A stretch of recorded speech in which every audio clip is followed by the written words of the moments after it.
Well, since you all wanted another anime minutes, here we go. To start Oni Chichi off, we got... Wait a sec. Is this Oni Chichi 2? Get this off, brain! So to start Oni Chichi off, we got Marina and best girl Irie going to school like any other good student would do. And what's going on with the physics here? So with Irie and Marina going to school, this left poor old Papa alone in the house. And with him being unemployed, he had a lot of free time on his hands. So what better way to spend your time than to play some solo Mario Party with AIs? And if you ever have to go through that struggle, I'm so sorry. So fast forwarding that day, the girls come back home after a long day at school. And moments after returning, Irie goes and takes a shower. But this is when Papa realizes there's only one bathroom. And the urge hits him that he needs to go wee-wee. So he desperately tries to enter the bathroom, but then he floods his trousers. It was a very sad day for him, and this absolutely destroyed his mood. So once Irie exited the bathroom, he pulls out his liquid ass spray from his pocket and unleashes it in Irie's face. There are no words to describe the burning sensation that Irie felt in her nostrils. Shit hit harder than tear gas. No pun intended. So with Irie on the ground, impaired from this vile stench, this is when her friend saw an opportunity to get views on her TikTok and records the entire thing because anything is funny on TikTok. Which following that day, Irie never felt the same. And with every passing second, flashbacks of Nam just kept hitting her. So putting Irie's tragic story to the side, we are now moving on to Marina's arc because everything is not about Irie. So with Marina living her teenage life to the fullest, she finds a love interest and gets rather close with him. But this is when Papa pops out of the bush in absolute anger because he is jealous that his daughter doesn't show him that same affection. And with him being the dominant alpha male, he tells this kid to back off. But it seems he was talking to a wall this whole time because Marina and this dude runs off and heads back to class. Doesn't that suck? So disappointed in his daughter's behavior, upon her return home, she gets the spray, which led to her blacking out. And so the following day, she was down in the dumps. I mean, after smelling something like that, I can't blame her. But during her school day, she gets called into the office. And it's not by your normal principal. Instead, it's Papa, who somehow got hired overnight, and this time he wasn't playing around. And he brought Marina into the office to sit down and play some Mario Party because he was sick and tired of playing alone. And this wasn't the first time Papa pulled something like this. And so Marina tries to book it, but it seems she was too late and was forced to play with Papa for the remainder of the day. And a lot of you may say he can't do that, but he's the principal, the big dog of the house. Of course he can. So following that day, it's now Saturday, a good day to sit back, relax, and since Papa spent all of yesterday with Marina, it's only right that he spends today with his other daughter, Irie, because Papa doesn't only strive to be a good dad, he strives to be the world's best dad, and so he has to distribute his time evenly with his daughters. So tagging along Papa and Irie, we got Irie's friend, Sana, who has a thing with doing zipper inspections. What a nice girl, because nothing is more embarrassing than having your fly down in public. Thanks for looking out for the boys. So at the theaters, it was Irie's choice, and she made sure it was a movie that they could all enjoy. So fast forwarding to Monday morning, with this being a wholesome slice of life anime, nothing special in particular happened after the movie, except for the fact that they went to the bathroom. So now that it's Monday morning, that means it's another school morning. And I don't know about you, but school mornings seem to really suck. And Irie was not having it today, and so with her being moody, she throws Papa's newspapers in his face. It's alright, man. Things will get better. If you discipline her ass, you're slacking, Papa! So during the school day, if you didn't know, Irie was in a very bad mood and was down to throw hands with anyone. This is when she encounters this man and they... What the? So ignoring what just happened, we are now randomly on a metro, going places. Once again excluding poor Marina. And with this being a long trip, they brought them snacks. And would you look at that shameless product placement? Hashtag ad buy Pockies now. So after an 18-hour metro trip, they arrive in...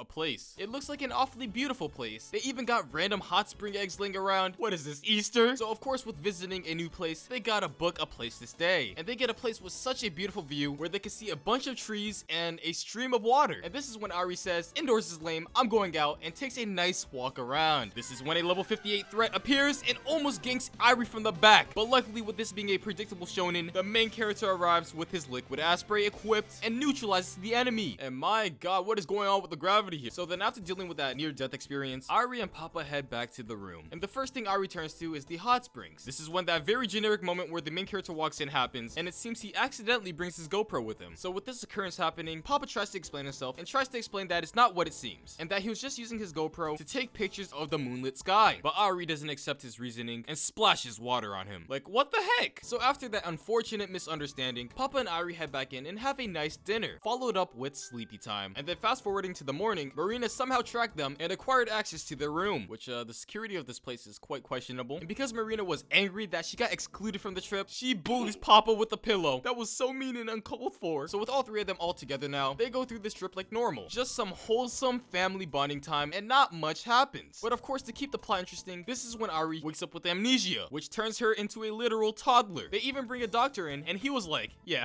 she has brain damage. And this is when this anime takes a dark turn, because Marina, still angered that she was excluded from the trip, she murders Papa in cold blood. Just kidding. It was all just a prank.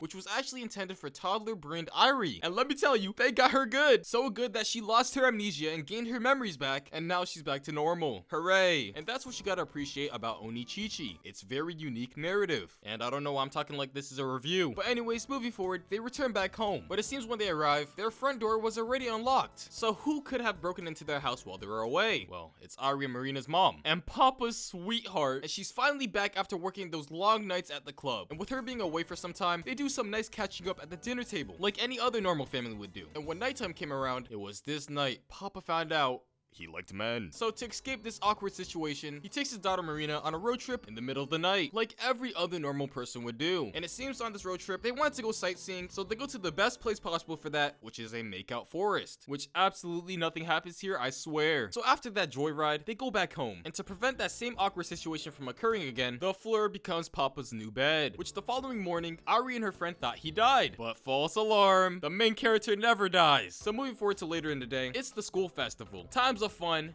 or it was supposed to be fun. Sadly, during this joyful event, Ari and Marina's mom participated in a hot dog eating contest, and things didn't go according to Keikaku.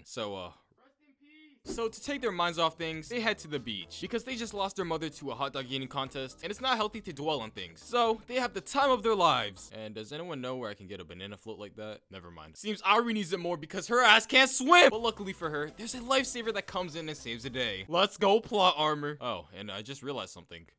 Where's Marina? They really replaced her with Ari's friend. You'll really hate to see it. So moving forward, nighttime comes around and they have a delicious barbecue without Marina. And after that, Ari and Papa take a nice walk on the beach while Ari's friend gets kidnapped. Ha! Sucks to be you. So of course, with Ari's friend missing, they go search for her. And on the search, they get attacked by the boogeyman and trapped in a torture chamber. And I'm gonna be honest, this torture chamber doesn't look too pleasant. In fact, it looks unpleasant. So after getting tortured a little, it turns out this was just a big prank set up by Ari's friend. Haha, get pranked. And so following that day, they just pretend that didn't happen and return back to normal, building sandcastles and chilling on that banana float. And speaking of chilling, the next morning, Ari and Papa ditch Ari's friend and makes a trip all the way to Alaska or Antarctica or a snowy place, which if you really think about it, it was well deserved because that prank kinda sucked. So for a few days, they lived in a cave because that is the ideal place to live when it's freezing balls. But later, they upgrade from a cave to a random building in the middle of nowhere where they meet a nice red-haired girl who can shapeshift. I never knew this was a supernatural type of anime, but I guess that's pretty cool. And with her ability, she happens to shapeshift into Ari in a Santa costume, and with good reason, of course, because remember, it's not a real anime without a Christmas special. And whoa, calm down, Papa, that's not actually Santa. So with the red-haired girl transforming into a Santa Ari, this is when she knocks the fuck out of Ari and Papa, leaving them blacked out, and they're later recovered by Marina, who somehow tracked them across the world. The end.